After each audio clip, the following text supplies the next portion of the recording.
Dear students of class 12th English Literature, students, today in this lecture 3 Hindi version lecture, our topic is Character of a Happy Life that is composed by Sir Henry Wotton. Students, हम इसके 4 stanzas की study previous lectures में कर चुके हैं जो आपने अच्छी तरह से समझ लिए होंगे। स्टूडेंट्स, आज हम इस पोएम के लास्ट 2 स्टेंजास की स्टडी करने जा रहे हैं। इस पोएम के बारे में स्टूडेंट्स वैसे तो आप जान गए हैं, लेकिन हो सकता है कुछ स्टूडेंट्स नए हों जो इस लेक्चर को देख रहे हों, तो हम आपको बता दें ये जो पोएम है ये एक डायडेक्टिक पोएम है। स्टूडेंट्स, डायडेक्टिक पोएम वह पोएम होती है जिसमें आप कुछ मोटिवेशनल पॉइंट्स लेते हैं, जिसमें आपको कुछ इंस्पिरेशन मिलती है और आपके चरित्र का जो उत्थान होता है। स्टूडेंट्स, ये जो पोएम है इस पोएम के अंदर पोएट एक ऐसे व्यक्ति की क्वालिटीज़ डिफ़ाइन करना चाहते हैं जो रियली में हैप्पी लाइफ जी रहा हो। स्टूडेंट्स, इस तरह का पर्सन अपने आप में बहुत ही मजबूत होता है। आप सोच सकते हैं कि एक तरफ आप हैप्पी की बात कर रहे हैं तो फिर वह मजबूत कैसे हुआ। स्टूडेंट्स, अगर मान लीजिए कि आप बहुत ज़्यादा खुश हैं, सेल्फ सेटिस्फाइड हैं और दूसरे लोग आपके साथ कुछ इस तरह का व्यवहार करें जो आपकी प्रसन्नता को दूषित कर दे, जो आपकी प्रसन्नता को अफेक्ट कर दे, तो स्टूडेंट्स आप दुखी हो जाएंगे। तो इसका मतलब ये हुआ कि आप हैप्पी इंसान नहीं हैं, आप दूसरों का असर अपने ऊपर लेते हैं। यहाँ पर दूसरों का असर लेने में कई अर्थ हैं। दूसरों का असर हम इस सेंस में बात कर रहे हैं कि यदि आपको लगता है कि आप बिल्कुल सही हैं और सही रास्ते पर जा रहे हैं और आपको दूसरों के द्वारा आपकी जो है आप हंसी उड़ाई जाती है, आपकी जो ऐसा विरोध किया जाता है जो बिल्कुल भी नैतिकता पर आधारित नहीं है और आप उससे हतोत्साहित होते हैं और अपने जो मार्ग है उसको खो देते हैं, तो आप निश्चित रूप से हैप्पी नहीं हैं। और अगर आप हैप्पी नहीं हैं तो कहीं ना कहीं आप दूसरों को अपने ऊपर हावी कर रहे हैं और कमज़ोर होते जा रहे हैं। अगर आप अपने ऊपर आने वाले सारे नेगेटिव एक्टिविटीज़ को, सारे नेगेटिव इन्फ्लुएंस को स्टूडेंट्स अगर आप उससे बच से रह सकते हैं तो डेफिनेटली आप बहुत प्रसन्न हैं, और प्रसन्न हैं तो आप बहुत मजबूत है। तो इस रिमेनिंग 2 स्टेंजाज में, कंक्लूडिंग स्टेंजाज में, we'll discuss how we can be powerful and how we can be happy. Student, this is M. Rahman and you are attending ORSC classes of English language. Please to continue with us. Don't forget to subscribe our channel ORSC classes of English language. Students, if you like our lectures, please don't forget to comment, like and share these videos. Now students, let's begin the last part of this poem from stanza number 5. Students, in this poem आपने अभी पीछे कई तरह की जो poet के जो characteristics हैं एक हैप्पी लाइफ की वो आपने सुनी, वो आपने समझी कि कोई भी कैसे व्यक्ति प्रसन्न रह सकता है और किस तरह से उसकी लाइफ एक स्ट्रेंथ के साथ आगे बढ़ सकती है। यहाँ पर हम देखते हैं कि पोएट कहते हैं, who God doth late and early pray, this is one of the characteristics of a man who is really happy, and he is really happy because he doesn't let anybody affect his life. अगर हम हिंदी में समझाएं तो students इसका मतलब है कि वास्तव में सबसे प्रसन्न व्यक्ति वह है जिसके अंदर ये सारे गुण हैं। निश्चित रूप से ये सारे गुण हैं, लेकिन स्टूडेंट समझने वाली बात यह है कि अगर आपके अंदर ये गुण हैं और दूसरे लोग आपको हतोत्साहित करने की कोशिश लगातार कर रहे हैं तो आप क्या करेंगे? आप तुरंत उन गुणों पर शक करने लगेंगे और उन गुणों को छोड़ देंगे। इस प्रकार से आप अपने जीवन को दुखी बना लेंगे, और दुखी आपने इसलिए बनाया क्योंकि आप जो है बहुत कमज़ोर हैं और दूसरी नेगेटिव वैल्यूज़ को, दूसरी नेगेटिव पावर्स को आपने अपने ऊपर ओवरकम होने दिया, अपने ऊपर हावी होने दिया। तो स्टूडेंट्स, यहाँ पर आपको ये समझना है कि आपको अपने ऊपर हावी कुछ भी नहीं होने देना है। यहाँ पर स्टूडेंट्स अभी आप देखेंगे कि पोएट क्या कहते हैं, फिर उसके आधार पर आपको आगे बात बताई जाएगी। Who God doth late and early pray, इस तरह के व्यक्ति का जो कैरेक्टर ट्रेट है, जो कैरेक्टरिस्टिक है या उसकी जो क्वालिटी है, इस तरह के व्यक्ति की एक सबसे बड़ी पहचान यह है कि वह सेल्फिश नहीं होता। वह, जैसे कि पहले स्टेंजा में आपने सीखा था he doesn't live according to another's command another's will, वह दूसरों की इच्छा के अनुसार जीने के लिए पैदा नहीं हुआ, वह अपनी स्वेच्छा से सही मार्ग पर आगे बढ़ता है। तो अपनी स्वेच्छा से हु गॉड डथ लेट, जो ईश्वर की लेट देर शाम में एंड अर्ली और सुबह सवेरे प्रे करता है। More of his grace his refers to God, ईश्वर की कृपा प्राप्त करने की, देन गिफ्ट्स टू लैंड, बजाय गिफ्ट्स मीन्स ईश्वर से, लैंड मीन्स लेना, गिफ्ट्स बजाय ईश्वर के उपहार लेने के, वे ईश्वर की कृपा मात्र की प्राप्ति के लिए दुआ करता है। स्टूडेंट्स यहाँ पर इन दोनों लाइंस को एक बार फिर समझते हैं। वह व्यक्ति बहुत ही character of a happy life वाला होता है, वह व्यक्ति बहुत ही स्ट्रॉन्गेस्ट कैरेक्टर है स्टूडेंट्स, जो सुबह और शाम ईश्वर की प्रार्थना मात्र इसलिए करता है ताकि वह उसकी रहमत, ताकि वह उसकी कृपा में, उसकी ब्लेसिंग्स में, उसके आशीर्वाद में रहे, ना कि उसे ईश्वर से फिजिकली कोई वस्तु उपहार स्वरूप चाहिए थी।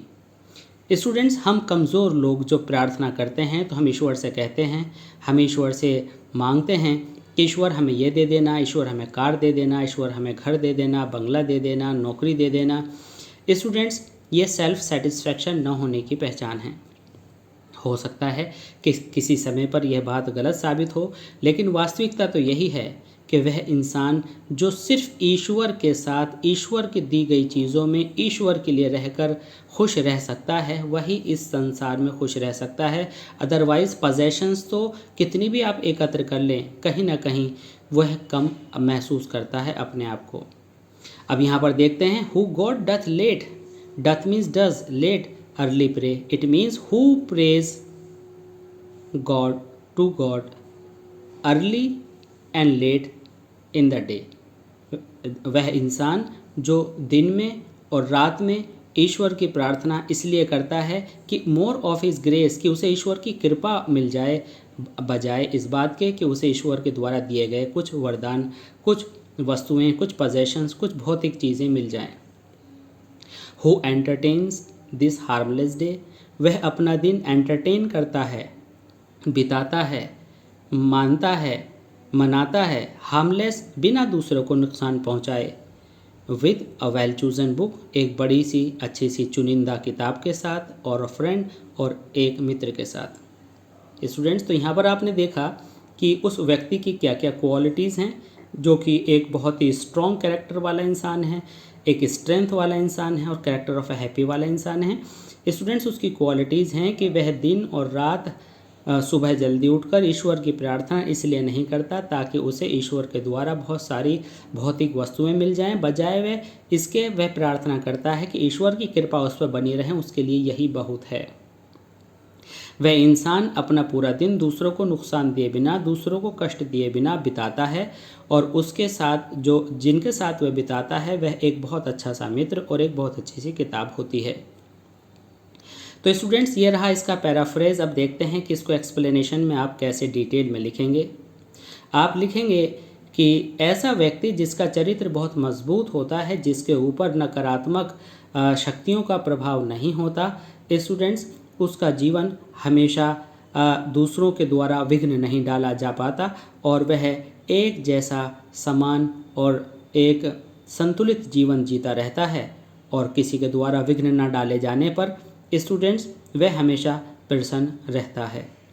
वह ईश्वर से किसी ऐसी वस्तु की कामना नहीं करता जो उसके पास आए और खो जाए और फिर वह दुखी हो, बल्कि वह तो ईश्वर की ग्रेस की प्रार्थना करता है। क्योंकि ईश्वर की ग्रेस अगर किसी इंसान को मिल जाए, अगर किसी मनुष्य पर मिल जाए, के ऊपर आ जाए, तो स्टूडेंट्स उसको किसी चीज़ की कोई कमी रहती ही नहीं है।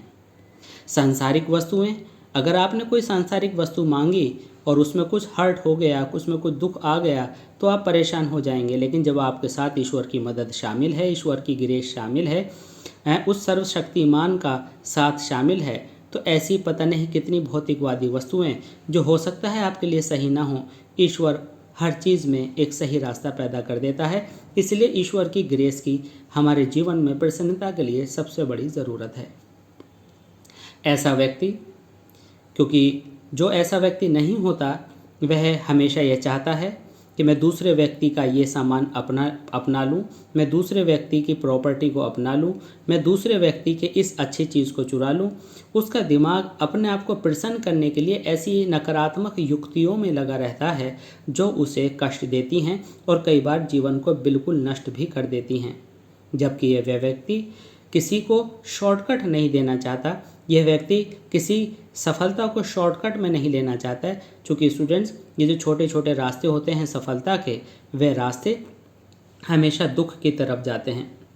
वह तो अपना दिन इस तरह से व्यतीत करता है अच्छे सही कार्यों में कि उससे किसी को कभी हानि नहीं होती, और वह अपना दिन व्यतीत करता है चुनिंदा किताबों के साथ और अपने दोस्तों के साथ, और दोस्त ऐसे हों जो बहुत ही चुनिंदा और उच्च चरित्र वाले हों। स्टूडेंट, जब कोई व्यक्ति उच्च चरित्र वालों के साथ रहेगा तो कोई उसके चरित्र को दूषित नहीं कर पाएंगे, और जब दूषित नहीं होगा तो वह कोई भी ऐसी क्रिया में नहीं लगेगा जो उसके लिए नष्ट या विनाशकारी हो। इस तरह से जब वह एक ही कार्य में अपने अच्छे दोस्तों के साथ, अपनी अच्छी किताबों के साथ रहेगा तो वह वहाँ से कुछ नया सीखेगा, कुछ मजबूत सीखेगा जो एवर लास्टिंग होगा और कभी दूषित होने वाला नहीं होगा। इस प्रकार निश्चित रूप से वह character of a happy life जिएगा।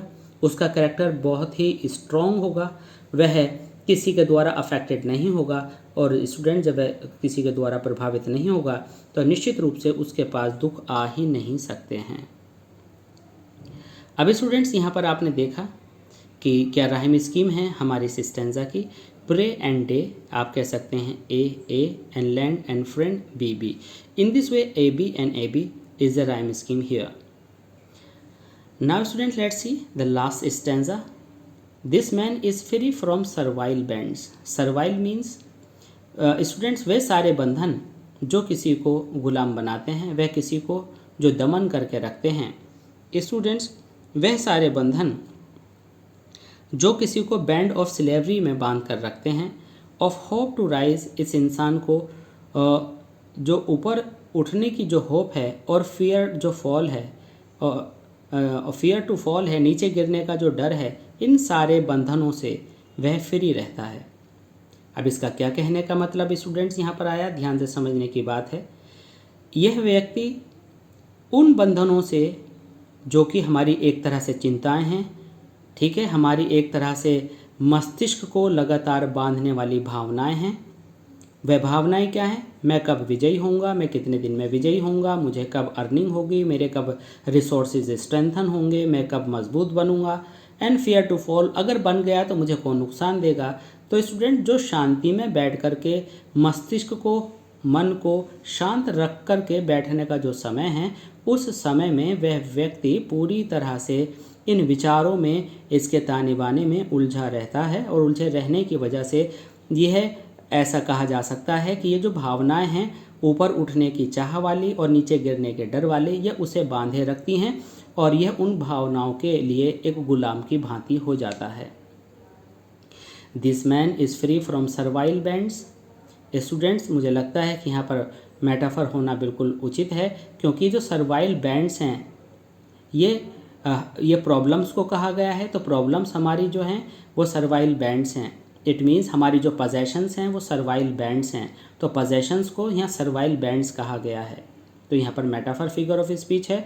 तो यह इंसान इस तरह के बंधनों से, इस तरह की दास्ता से, जो कि ऊपर उठने की सोच लगातार बने रहने पर और नीचे गिरने के डर के लगातार बने रहने पर जो सोच होती है, स्टूडेंट्स, हम उस सोच के आगे घुटने टेक देते हैं और हम अपने आप को कमज़ोर पाते हैं। लॉर्ड ऑफ हिमसेल्फ, ऐसा व्यक्ति ऐसा नहीं करता कि वह घुटने टेक दे और फियर टू फॉल हो, उसे ना गिरने का डर होता है, ना ऊपर उठने की इतनी डिज़ायर होती है कि वह अपनी हैप्पीनेस को बलिदान कर दे। स्टूडेंट्स, इस तरह से वो किसी का गुलाम नहीं होता, वह तो अपना राजा होता है, वह तो अपना मालिक होता है। हालांकि नॉट ऑफ लैंड्स, उसके पास ज़मीन, जायदाद, दौलत, संपत्ति, रिचेस, वैभव नहीं होता, लेकिन उसकी आत्मा इतनी वैभवशाली होती है कि वह हैविंग नथिंग, कुछ ना रखते हुए भी, he hath all, he has everything. इस तरह का व्यक्ति कुछ ना रखते हुए भी सब कुछ रखता है। स्टूडेंट्स, यहाँ पर हम देखते हैं एक बार फिर कि ऐसा व्यक्ति बहुत सारी ऐसी भावनाओं से जो हमारे मन और हमारे मस्तिष्क पर राज करती हैं का गुलाम नहीं बनता, और वह दिन रात किसी एक ऐसी भावना के बारे में नहीं सोचता जो उसे दूसरी बातों को सोचने से विक्षिप्त कर देती हैं, दूसरी बातों को सोचने से रोक देती हैं। और जब वह ऐसी भावनाओं का दास नहीं होता तो निश्चित रूप से उसका मन उसके अपनी रीजनिंग पावर की पकड़ में होता है, वह अपनी बुद्धि के बल पर आगे चलता है, उसकी शांति, उसका जो अंतः मन है वो इतना संयमित होता है कि वह अपना खुद का मालिक बन जाता है। हालांकि उसके पास अगर कोई देखे तो ऐसा कुछ दौलत नज़र नहीं आता, दौलत नज़र नहीं आती, और वह कुछ ना रखते हुए भी सब कुछ रखता है। तो स्टूडेंट्स यहाँ पर हम देखते हैं having nothing he hath all, two opposite words are put together, two opposite ideas are put together here, that's why figure of speech oxymoron figure of speech in this concluding line is used beautifully. Students, and having nothing he hath all एक proverbial line है। Proverbial line उस line को कहते हैं, proverb उसको कहते हैं वह बात जो यूनिवर्सली एक फैक्ट के रूप में मान ली गई हो और लोग उसकी मिसाल दे करके उस बात को कह करके बार बार कोट करते हों कि भाई वह कुछ ना रखते हुए भी सब कुछ रखता है। तो ये मोस्ट कोटेड लाइन है, सबसे ज़्यादा रिपीट की जाने वाली लाइन है, तो प्रोवर्बियल लाइन कह सकते हैं। और यहाँ पर ऑक्सीमोरन फिगर ऑफ स्पीच है because two opposite ideas nothing and all, दो आइडियाज़ एक साथ यहाँ रखे गए हैं। आइए देखते हैं इसके स्टूडेंट्स राइमिंग वर्ड्स के बारे में। बैंड्स, लैंड्स, फॉल, ऑल, तो उसी सेम स्टाइल में यहाँ भी वही राइमिंग है आपकी ए बी। और जब आप ऊपर से देखेंगे तो स्टूडेंट्स इस राइमिंग के अकॉर्डिंग जो आपके ए बी हैं वो ये जो हम डिनोट करते हैं साउंड्स को अलग अलग डिफरेंशिएट करने में, वो बदल जाएंगे। लेकिन जो आपकी राइम है वो पहली लाइन तीसरी लाइन से और दूसरी चौथी से, इसी तरह से हमारे पूरे 6 स्टैंजाज में चलती रहेगी। तो स्टूडेंट्स, आई होप कि मैं उम्मीद करता हूँ कि आपको ये पोएम बहुत अच्छे से समझ में आई होगी और आप इस एबल हो गए होंगे कि आप अपने माइंड का, अपने विचारों का यूज़ करते हुए एक्सप्लेनेशन लिख सकें। स्टूडेंट्स, किसी भी पोएम को पढ़ने में सबसे इम्पोर्टेंट बात यह होती है कि हम पोएम के जो विषय वस्तु है पोएम की उसको अच्छे से समझ लें, पोएट क्या कहना चाहते हैं, और उसको हम सांसारिक और व्यवहारिक रूप में एक ऐसा उदाहरण के साथ प्रस्तुतिकरण दे सकें जिससे रीडर पूरी तरह से इन शॉर्ट में लिखी गई लाइंस के अर्थ को डिटेल में समझ पाए, वही एक्सप्लेनेशन है। And I hope you will be able to write this and will get full marks in examination. I hope so and wish you all the best. And students, please to continue with us, don't forget to subscribe our channel और ऐसी classes of English language. और students, अगर आपको lecture पसंद आए तो please like करना मत भूलिएगा। धन्यवाद।